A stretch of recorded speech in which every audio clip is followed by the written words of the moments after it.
Hey guys, my name is Locodoco, the better looking host of Listen Loco, and you're watching Thorin's YouTube channel. Around the Season 8 World Championship, I began working regularly with Locodoco on a League of Legends talk show. It was actually initially called Thorin and Loco vs. Worlds. It was actually sponsored. We were getting pretty good money for it. We also wanted to work together. We'd obviously done that in the past. Like, he'd pivoted into content creation after his coaching career had sort of wound down the year or two before that. The show obviously morphed into what you will know later became Listen Loco, and we'd already done many episodes in the past of Summoning Insight and Narrative Wake with him as a guest. I'd even done a brief series, which that initial title alluded to, Thorin vs. Loco, because he wanted to do like a little debate show, because when he'd gotten into American sports like the NFL, he was a fan of shows like First Take and what became Undisputed.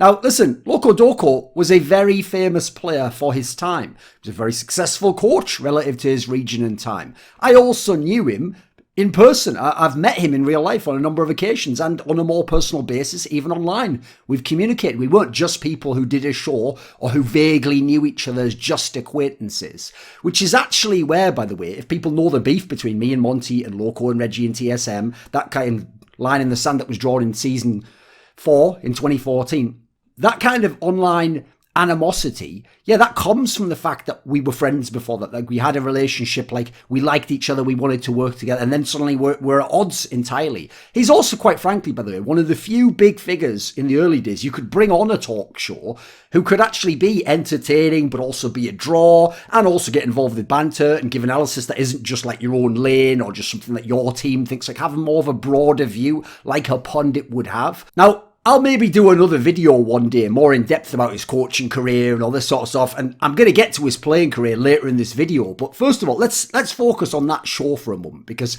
a lot of people are confused as to what happened with that show, or what was the dynamic of that show, why did it end, or why doesn't it ever come back again? So let's talk about it. Listen Loco. By the way, his name, not the best in my opinion, because the problem is I don't ever say Listen Loco. If it had been like, here's the thing, Loco, or I don't know about that, Loco. If it's me, something like that would make sense, because those are the sort of like ways I tend to start sentences. If you know about UK battle rap, by the way, that's always been the UK's style, the rebuttal. So what you have is you have a simple initial line that you say that gets you in the door while you're thinking of the next line, and it sets you up. Like, people just focus too much on that sort of shit. It's quite silly. It's because they heard you talk for too many hours. Like, they don't understand how many crutches they use in their language, etc. So my style, obviously, is you pick like maybe a title that's either cooler or more mysterious, one that has like some unique aspect that can be Googled easily, but whatever. We made it work because of how entertaining the show was. Like, the style of that show was so unique. It was always arguing, antagonism, bantering the guests, bantering each other, going to war with each other, making bets with each other.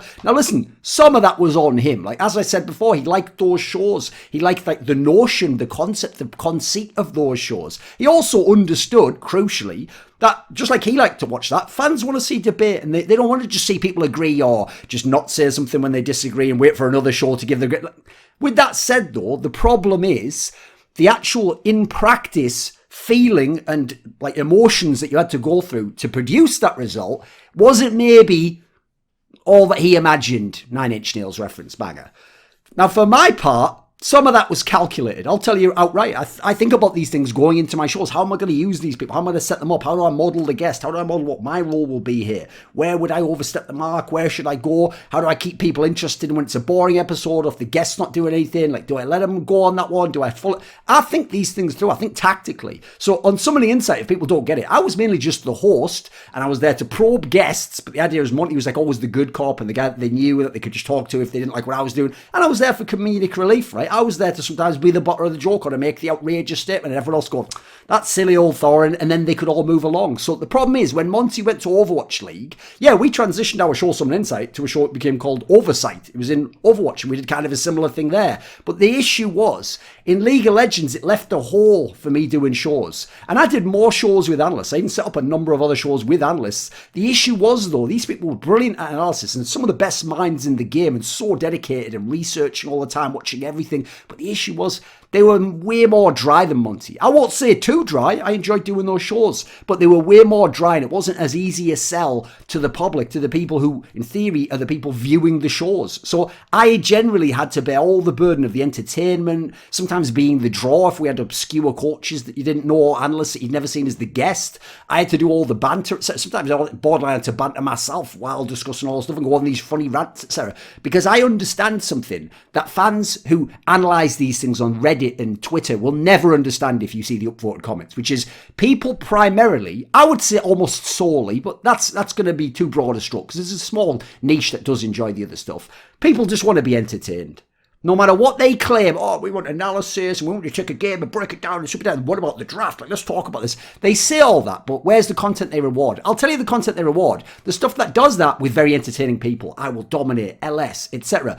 When my girl Kelsey did that for so many years, when she was my girl, when people like Emily were doing that, like, some of these people couldn't fucking buy hits on their content, and their content was straight fire, analytically, but it didn't have the trappings to go with it. It didn't have, basically, the medicine to make the sugar to make the medicine go down, as the old idiom goes, which has become a cliche in content, but in this case, apt, right?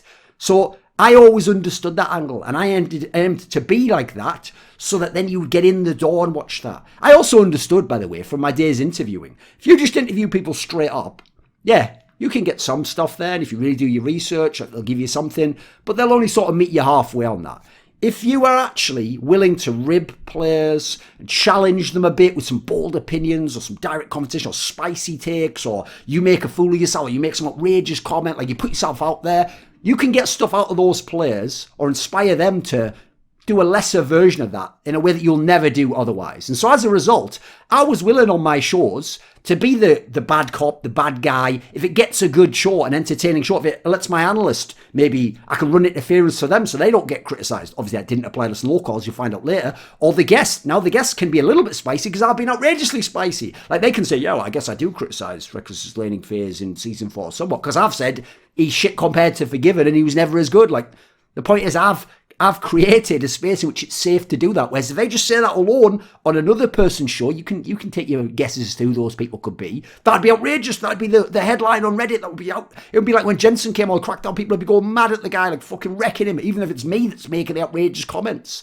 So the issue here is to understand what went on with Listen Loco and why we did it and why it ended. You've got to actually understand my relationship with Loco. Because obviously on the show, our on-camera relationship, our dynamic was, I'm wrecking him all the time, I'm bantering him, I'm pointing out bullshit, like, yeah, he obviously hasn't done his research here, or look player, like, what the fuck's he talking about? Like, you don't really, I was sometimes doing some of that stuff for the different dynamic of the show.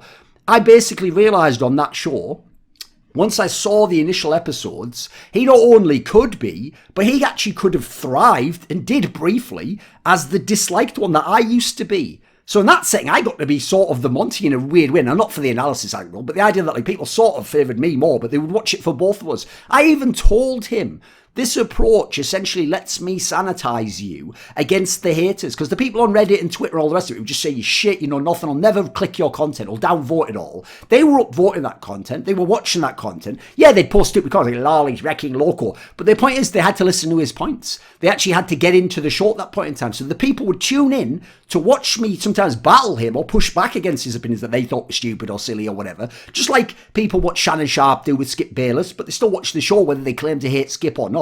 But the point is, at least they're listening.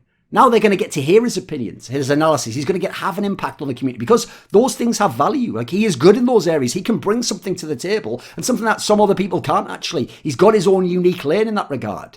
Now, I will say, it was not in any way his analysis in 99% of cases that created that dynamic. It's not that I didn't like his analysis, or that was what I was reacting to and he's trash and he knows nothing, whether or not I bantered and joked like that was the case or not. It was always his tone. Like, if it felt like he was being like smug, like, man, I know Bergson and you don't, so I know that he is good at this. Like, I don't play that shit, you know me. His argumentation style, he would trip over himself with logical fallacies that maybe he's not aware of or hasn't thought about, he's not cognizant of. As someone who's been a journalist for a long time, I spent hundreds of hours thinking about the philosophy of how you construct your thoughts, or what are your principles and how are you going to apply them in different situations, and even though this argument in terms of like rhetoric and sophistry would win, it contains a logical fallacy. Well, I mean, my boy LS has done this before, and I've confronted him many, many times on this. If he's like, well, I could go and get you, 5 top pros who say this, I always tell him, mate, what if I knew Faker? I mean, I know players like that, and I could just get one of them that I know disagrees with you, and they disagree. Like, exactly, it's just a silly game at that point. So let's stick to the points, let's make our arguments, and let's not do appeals to authority or whatever it might be in that kind of a sense. So I have always, let me just reiterate that, I have always respected Locodoco's analysis and his model of thinking about League of Legends, and most of the teams. I think he's always had a unique insight into how the Koreans think and model the game and players that very few in the West ever had or ever will have, quite frankly. And on top of that, he knew most of the Western players behind the scenes and could get insights and information and teasers from them. That's one of the reasons, if you don't know, why in spring season 9, when Team Liquid ended up winning that reverse sweep, the reason why he was predicting TSM is he knew what was going on in the scrims. He knew those aspects. I was predicting like just a pundit from the outside with what we saw in the server in official games. So people don't understand what he was bringing to the table, I've got to say. And I tweeted, I pulled it up now. In the months before the end of the show, 2019, I tweeted out this. I said, despite what others might say, I absolutely do respect Locodoco's analysis and experience and have many times on many shows defended his coaching and perspective. Our show isn't always the place for that. And that's the key characterization and distinction at the end. If you can understand that, and you can understand what I've said so far, you're going to be in the right frame of mind to understand the way that the show went. Because when we get to the issues, and yes, listen, there were issues. I thought that dynamic for most episodes was amazing. I thought it was totally unique. Listen, it did get me annoyed or intense at times, but I can handle that. That's me on some shows anyway, depending on the guest or the co-host. I'm built for war, so I can live like that. That won't hurt. I'll get over that pretty soon. I'll be chilling an hour later doing something, or it's just sometimes, I won't say just for the cameras, but it's part of being entertaining. You're on stage, you're doing battle, it's like being a real guy in debate. Like, you're not there to just be all nice guys, etc. You're there to defend your points and attack their points. So the problem is, it was an issue for me only really that Locodoco isn't built like that and can't handle that. I mean, I know you guys won't know this. I'm not going to drop dime on some really private stuff or things he said, etc., that I essentially know. Because one thing I've actually respected about our relationship is, even though he can, in some ways, be a gossip hound, and he does love some of that shit, I personally don't like that generally. And so that's one thing that he had earned my respect with. He never has actually gossiped about me in that way or spread private things that I told him around. So respect to him for that. I've always appreciated that. And he has essentially confirmed to me during the time we were doing our show that he didn't really like that style once it got to a certain point. It's like he liked it up to a certain point. He's like one of those people who's like, I could take a joke, but it's like when you go like, that joke wasn't as harsh as the one I did before, but suddenly all of a sudden they're offended by it. And you're like, bloody hell, where's the rules? The point is, there is no line, is there? That it's just moment to moment and they're reacting off emotion. So my issue is this. I thought we had the golden goose laying eggs. Nobody had a show like that. Nobody will ever have a show like that. It was straight fire. Even if the guest was fucking garbage, it didn't matter. Our dynamic could carry the show. And I've only ever had that. Maybe now we'll dominate. And even then we're co-hosts and we tend to interview the player. So not even as much like banter back and forth. And obviously with Monty's a classic example of we're building that back up again with some insight. And listen, if you think that show's not that good right now, just wait for next year. We'll fucking destroy that shit. So I'll also point out, beyond my initial calculations, what I was thinking coming in and planning, the dynamic was also authentic. Like, we were actually responding in a more exaggerated way, but the way that we actually would if we were arguing person to person and having many times in the past. So the problem is, you can't simply say to someone, as you might naively think, and idiots always do, well, just be funny and edgy and, argue and that, but only if I like it, only up to a certain point. It's like, that doesn't work. And so this might shock you, but many times, including I'd say in the first third of the shows we did, in terms of how many overall, like the 100 or whatever, I actually offered him in private conversations to end the show. But for whatever reasons, he wanted to continue. He did enjoy it overall. He never really wanted to quit it. He just had moments where maybe it got to him. But I never really appreciated that angle, though, because I could tell, I don't want someone to feel like, I'm feeling disrespected, I don't feel appreciated, but I'll keep doing the show because I like the hits and I do enjoy the show overall. It's like, I don't want that relationship, mate. I want you to actually, unless you're into this, let's not do it. But the problem is, when it's your friend, sometimes you have to just listen to them initially and go, okay, I'm going to trust you on this and we're going to see how it goes. But I could just tell over time it was getting to him. And there was too many episodes in a row where some of the issues came up and it was like, this is just getting horrible now for everyone. Now it's not fun anymore. Now it's just being horrible at times, right? And back and forth on both of us. Like, I don't want people being horrible to me about some shit, just about some player from 8 years ago because they can't beat me on a point right now. What the fuck is that? I'm not here to do that. I got better things to do in my life, mate, than have that sort of shit go on. So he wanted, I will say, and this was another issue that is my fault, he wanted topic lists. He wanted to have a full rundown of what would we talk about, what games, what players, what angles. Now, the problem with that is I have never particularly liked that as a style of show because I've mastered the style of show that's more off the cuff. And it's about the things you're drawing in and what you can remember, what the person's saying, and actually listening to them so you can follow up and you can pick up their conversation, the baton of their conversation, you can pass it back to them. That's the style I like because I find if you have a topic list like that, you become a slave to it. And sometimes the really interesting part, you skipped over because you'd already talked about for 10 minutes and you go to some other part and think maybe people don't even want to talk about that. I like to start a conversation and keep it going. That is my strength as a talk show host. But looking back, I will say what I didn't necessarily consider is his strength as a co-host. So when I look back now, I would have done those topic lists if I went back in a time machine now. And it could, quite frankly, have helped him manage his time better. So in that sense, I'll totally own it. I actually, on some small level, let down a friend and a colleague. Now, listen, let's not go crazy. It's just in hindsight. But I can certainly see how that could have created a more difficult situation for him if he didn't want that sort of a structure, if that wasn't his process. One of the issues I've had in esports is I've spent like 20 years trying to describe to some other people my process so I can work with them. But I haven't always been as good. Social issues is one of my weaknesses to some degree that I'm always trying to work on. I have to sometimes attune a little bit more to their processes. Usually with my other co-hosts, it's a little bit easier because I'm trying to promote them and build them up. As I say, this was a unique dynamic and one that, quite frankly, I've never experienced on a show before. So I also, quite frankly, let's be real, I thought that style was sick for the guests too. Because we could do the good cop, bad cop. Loco was the one that was friends with them or knew them or whatever. And then he brought them on the show and there's wild guys just going off on them. But at least they've got Loco there they can turn to in theory. Now, just look at some of the answers and insights we got out of some of those people. You can go back there to treasure trove. Even if it's just about old shit, there's some banging stuff out there you can go and watch. So I would say this.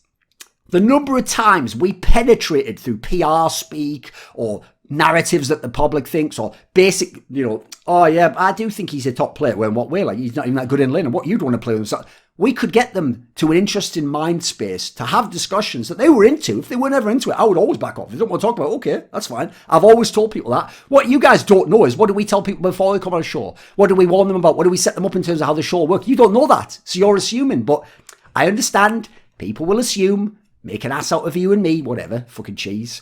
So another issue I had though, this is one you could probably guess, is that Loco was already waning in motivation in terms of League of Legends and his interest in sort of being someone like an Emily Rand who just watches it all the time and studies it all the time. It's their life. Like, these people gave up their life. I actually think sometimes they went too far. I would encourage them, bring it back a little bit. Just be a little bit, work smarter, not as hard. But a lot of them just have that work ethic. I get it from the early days, but I've tried to move beyond it to a more efficient style overall. So I think one of the issues here is Loco was starting to enter an identity crisis. That's fair. Which I think, by the way, is also just Loco in general if you've known him as a person. Maybe a lot of you don't because you only know him from on camera. Like, remember, this is a guy who quit playing games to become an artist and had been an artist before and thought he was going to be an artist at like Seoul School of Art or something. Then he came back to playing. Then he left Korea, so he came to America. Then he became a coach and might have coached in Europe but chose to coach in America. Then he became a content creator. Then he wanted to become an LCS on-camera talent and eventually became a streamer. Back to content. Like, you see what I mean? This is a guy who every year he's thinking something different. He's changing his mind. He's into it. Then he's not into it. Like, the whole point is, I think he's someone who he already had his issues. Like, when he first came on shows, as I said, he was a massive draw. When he was first to coach and play, it was a big, big deal. On the OGN broadcast, they used to always show him. He would be the reaction shot to so much stuff because he was one of the only people who would show emotion. The others were like a little Korean robot. Like, this guy had the emotion, the expressions. That's one of the reasons he was a star. I know you guys won't get it now if you weren't around then, but he was a star. He was a big, big name in the scene. And so I think actually one of the issues he also had was when he came to content creation, it was too late. He hadn't built up his base, he hadn't built up his subs, etc. So what happened is when he came into content creation, he suffered from what a lot of those season 1 to season 3 pros had, where if they didn't get their foot in the door early enough, they would keep trying to stream in like season 7 and they'd have like 500 viewers. And all you fuckers who irresponsibly told them, you just quit. You'll have no to streaming numbers that you do now. You don't get it. That's a cyclical relationship. That's literally like it works together. Because what happens is when you play, it builds up your profile. Then people want to hear what you have to say. And then people want to see you play because of based on what you say. It's the same with me as a content creator. I often did events in CSGO because I understood you do the events. It makes people really have to care and watch you, and then your content, it's symbiotic, it's complementary, it builds each other up. You take one away, it starves one of a certain type of a fuel, it breaks the cycle as it were. And so one of the other issues I do think as well was that unfortunately, because he wanted to pump out a lot of content, he wanted to have 2 shows a week regularly. Now, I already work basically 2 full-time jobs, aside from doing just shows for other people on their channels. So as a result, the shows always had to be at like midnight for me and stuff like that. In some places, when I went on the road, I would be doing them after a whole day doing a CSGO event, like working 12 hours on a desk. I even did them in China at like 10 in the morning, local time, etc. Because it was about getting the shows out. And as usual, when I work with other people, helping to promote someone I appreciate, helping to get their thoughts out there, trying to make things work and do as much content as you can. Again, I've changed some of the aspects of what I do in that sense. I'm a little bit more greedy for myself because I have to have time myself. Because if I'm at my worst, sometimes I've noticed it makes the content not as good. So one of the issues is, even though he wanted the 2 shows a week, because he's not as good at freestyling as me, it meant that I don't think with the waning motivation, he had the time to even watch these games. Like he was doing other stuff, he was doing his content, etc. A lot of people, I'm amazed how much content he did do, by the way. Him and Yamato are kind of 2 of the only people I've seen actually grind YouTube and really do the kind of schedule I would do. Most people think like a video a week's a big deal, like they're killing it. I know, but I will say this. Don't ever take for granted what people like me and Kelsey and others have done, though. Just because you do one episode of it doesn't mean you can do other stuff. That might exhaust you right there. We're just cut from a different cloth because we've been through so many tours of those wars, as it were. We can go with no sleep. Like we're just built different. You don't know about that life. You know fuck all about that life. Especially a lot of you little pissant content creators out there. So let's consider this other factor. Sometimes, because we were doing 2 episodes a week and we're trying to cover all the interesting topics, we would be doing regions, LCK, LPL, that he didn't watch enough in order to be able to talk shop. I'll never claim to be an expert in those regions, but I can always chop it up. I know what the narratives are. I know what the characterizations are. I know what my own observations are. I watch enough of the marquee games and I listen to the commentators. I know how to get them up, how to set them up, how to antagonize them, I know all that. He would just be lost sometimes with that. And so sometimes he'd just be sat back saying nothing. I'm just carrying a whole fucking show on my own. Or he would just be saying very simple, like basic things. And you just think, well, that's what you're adding to the table when we were just talking about this. So unfortunately, I thought those were the weakest episodes. I'll also add in, because I never used to watch face checks, I don't have time. There's not enough time to watch other people's content, sadly. I wish there was a million hours in a day so we could watch it all, because there's some brilliant shit out there. And that show, by all accounts, has had some pretty good conversations. But when sometimes people would link me clips, because people, again, thought I was there to destroy Locust, to be trying to, like, feed me info on him, sometimes I would see that, yeah, it's like he did sort of copy or just reframe someone else's point from that show and just bring it onto my show, but then present it as though he's battling me with it. Like, I always told him shit like, mate, it's fine to do that. Just make sure you credit them. Just say, well, actually, I thought LS made a great point. That's what you see me do quite often. Unfortunately, Loco, maybe again, he didn't know the standards and practices of being a journalist or the ethics of it, so he just thought, well, it's a good point, so it's my point now. It's like, you've got to make it your point. You've got to put a twist on it, my dude. And that's what he wasn't always doing, in my opinion. Now, if we're going to talk about the few blow-ups, we'll just briefly touch on those.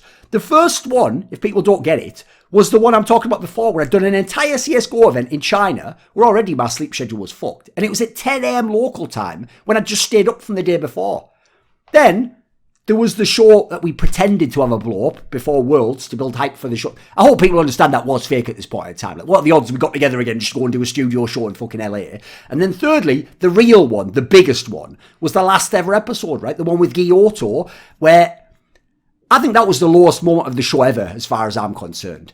Because the problem in that scenario was, I don't mind. Listen, I'll talk forever about Froggen, Reckless, Forgiven, all the players I like in history. High, Doinby, whatever. The problem I have is this, though. I'll do it if you're having a legitimate conversation or if we're bantering.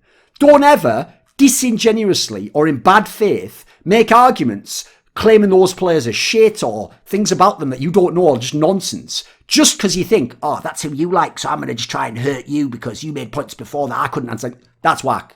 That's to me like just starting to talk about the guy's mother, and not in a funny way. Like, I ain't going to play that shit. And so one of the whole points I even made in that scenario was I didn't want to do the show if people are just going to waste my fucking time, if people aren't going to put in the effort to learn the region, if I'm just going to have to carry it all myself, if then people are just going to antagonize me in a way that isn't even supposed to be fun. Like, I antagonized Loco in a way that was supposed to be banter. It's just it was British style of banter. Maybe that isn't a kind he was like. He comes from Korea, for fuck's sake. He's lived in countries like Singapore and USA. Like, he's never really felt that flavour in the same way. Like, he's edgy for Koreans, but that's like when you go to Russia. I don't know if you know this, right? But Eastern Europeans can't handle spice. If you go to like KFC, like, it tastes so bland. Like, what the fuck? It looks like the KFC, but whereas if you know what like spicy, like fucking Western KFC or Mexican chicken tastes like, straight fire. I mean, funnily enough, Koreans love spicy chicken, but somehow that didn't translate Loco in that regard, or their culture for some weird reason. So I decided in that moment, and especially in the hours after it, when I reflected on it, I've got to end this show for both our sakes. It wasn't due to the Froggen argument primarily. That was just like the torch paper being lit for the bomb. It wasn't the money angle. My point there was, like, Loco, I'm not even getting money for this, mate. Like, so if I'm just going to be here and you're going to be a dick to me, or you're not going to put in your effort, like, what the fuck am I doing this for? I could go do something else. If people don't know, I could go spend that hour write an article, make like $300 fucking dollars or $200, or get a fucking sick deal for some retainer with some... It's all sorts of shit I could do in that regard. And by the way, it definitely, I'll again reiterate, is not because I didn't respect his analysis. That is nonsense. I always have, and for that reason, I always wanted to do the show with him. So I think the show's legacy speaks for itself. We did include in the world stuff like something like 100 episodes. I think it's one of the best shows in League of Legends history. It had tons of nuggets and insight you can go back and you can listen to, and you'll see a lot of fun along the way, even if it's stuff from a couple of years ago. There will never be another show like that in esports, in my opinion. We were the closest to First Take or Undisputed because we understood what pundits were to some degree. We weren't there just to be analysts 100% of the time. We were there to cultivate a perspective. That was the point, and then deliver it and put it against each other and see how it held up. Now, as I said before, that kind of arguing, at least for me, is the kind you only do with your friends and family. Because why would you waste your time continuing to argue with somebody who's really your enemy? Just go, fuck off, I'm not doing a show with you. If you don't know Korean culture, this is also key to understanding the relationship I have with Locodoco. And I learned this years ago, even though we've never explicitly necessarily said it, because I saw it with him and Monty and other people in the scene, which is, in Korea, the male relationships are basically younger brother, older brother. An older brother leads and is responsible to take care of the younger brother, and younger brother has to some degree look up to the older brother, but as a result gets taken care of. Like, again, it's not an exploitative, like, power relationship. Yeah, the bad ones are, but it can also be a beautiful thing in the same way as having a dad should be someone who can lead you and mentor you and help you and teach you, and then you get to get taken care of and someone lead you and someone, like, that isn't like, oh my God, he's in charge of you, wow, you should be your own man. Like, no, because at that point in time, you're not, are you? You're younger than them, you're still developing, they can give you some advice, they can be a mentor, and as you're their mentee, they're learning as well. So I personally always took it like that. I always took it like he was the Dongseng, the younger brother, and I was the older brother, Hyung, and I know how Korean culture works from StarCraft and League of Legends to some degree. So, and I lived there obviously. So as a result, like, I saw that we just fell into these roles naturally. And so I know, listen, I'll just say it. I don't know what he would say publicly, but I believe Locodoco looked up to me in some ways. I know he sought me out for advice or support at times. And especially off camera, I always gave him it wherever I could. And I always helped him out wherever I could. And listen, this will go unnoticed because people only remember the big moments and people draw with these broad strokes, and ironically, it's them that think they're always right and just say a bunch of nonsense that the particulars don't match up with.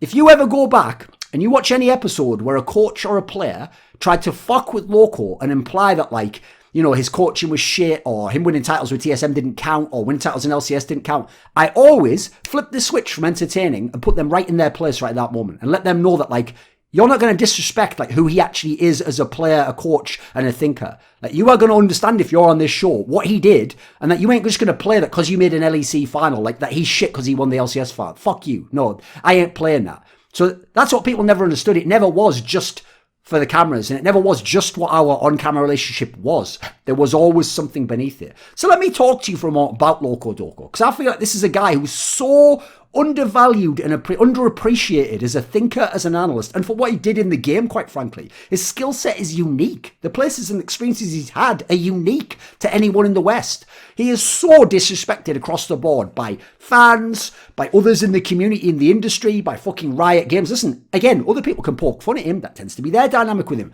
But don't ever disrespect what he actually did or think that you're superior for some vague, spurious reasons. It's one thing to dislike someone's opinion or the style that they deliver it in. But to just discount them like they're a moron is absurd when we're talking about someone like Locodoco. Let me tell you for a second who Locodoco is.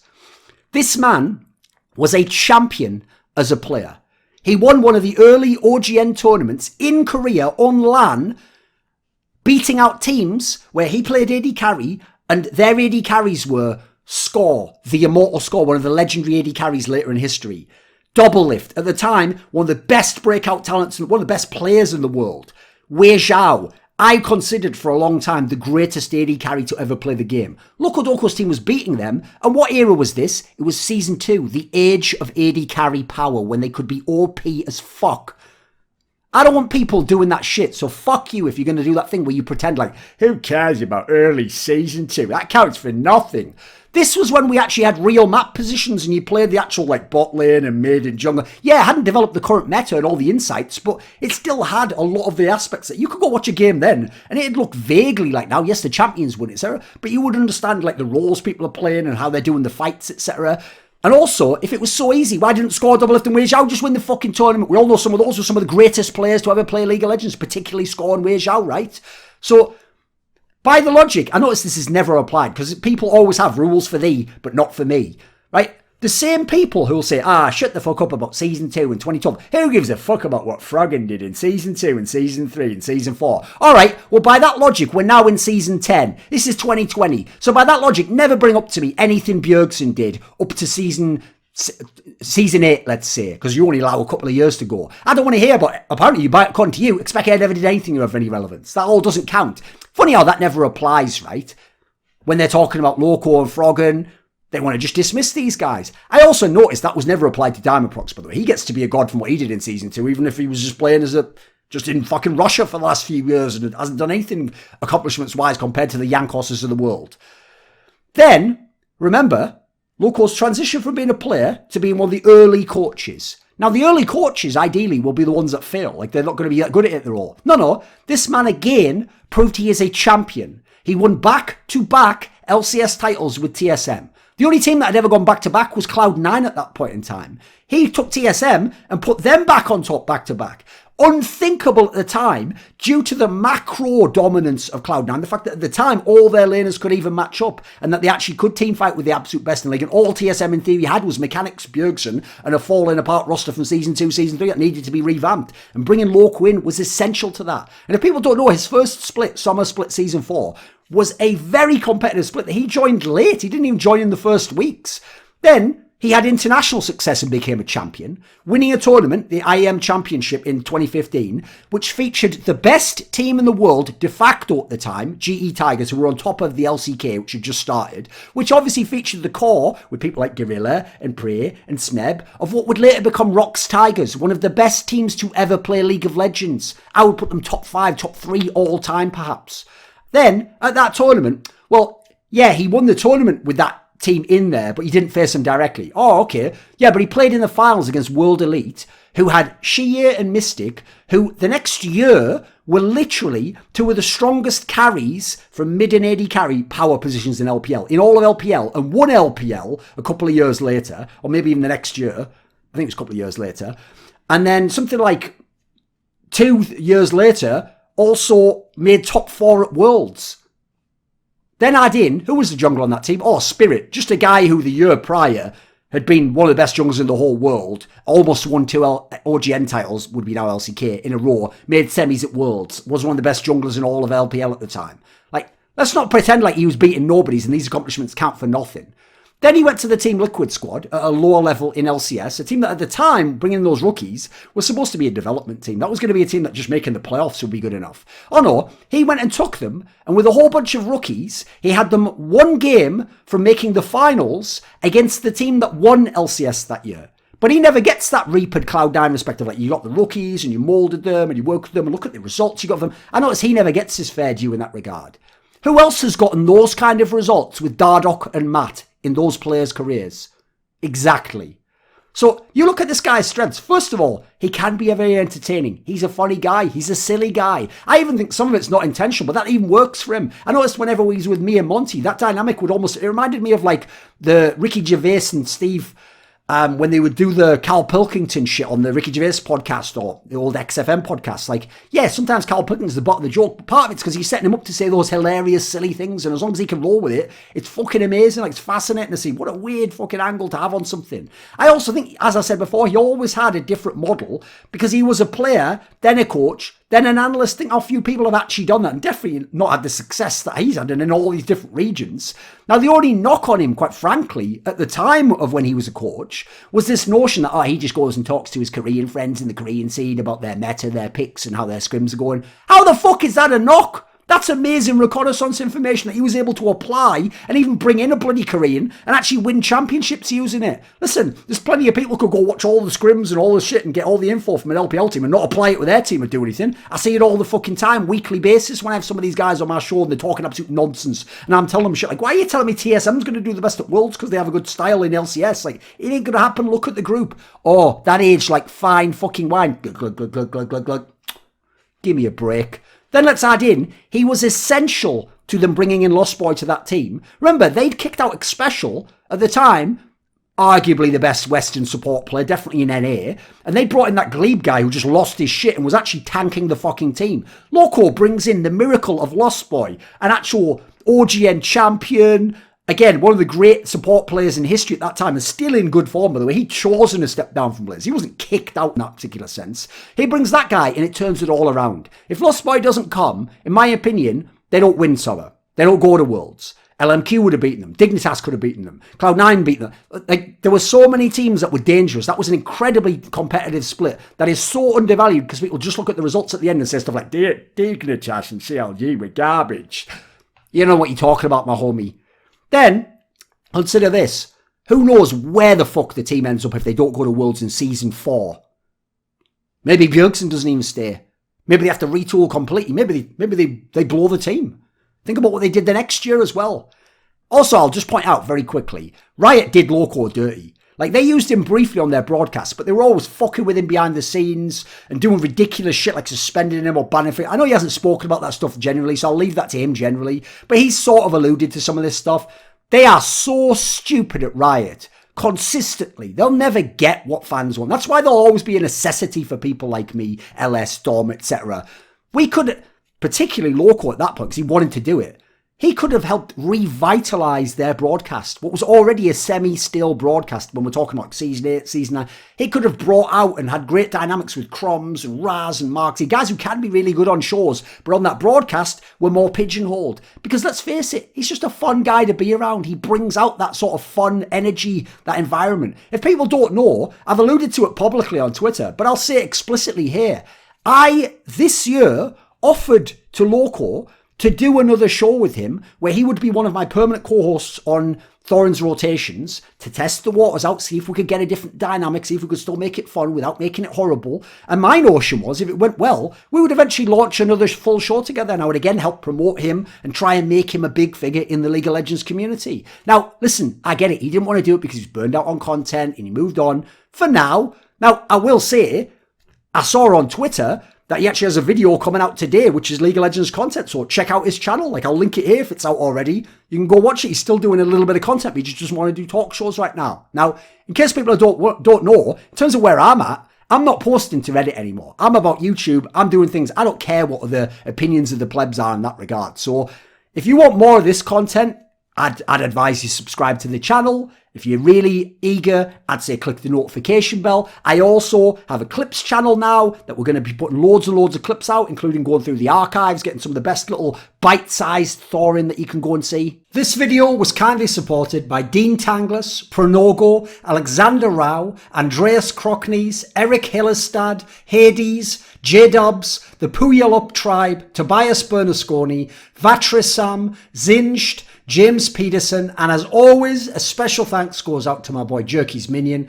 Would you like to suggest a topic or a guest for my content? Do you want to ask a question in my monthly video AMA? Do you want teasers? See who the upcoming guests are going to be? Maybe you'd like to take part in one of those monthly donated discussions with me about esports. Well, put your money where your mouth is and join the Screwluminati today in the Patreon link in the description box below.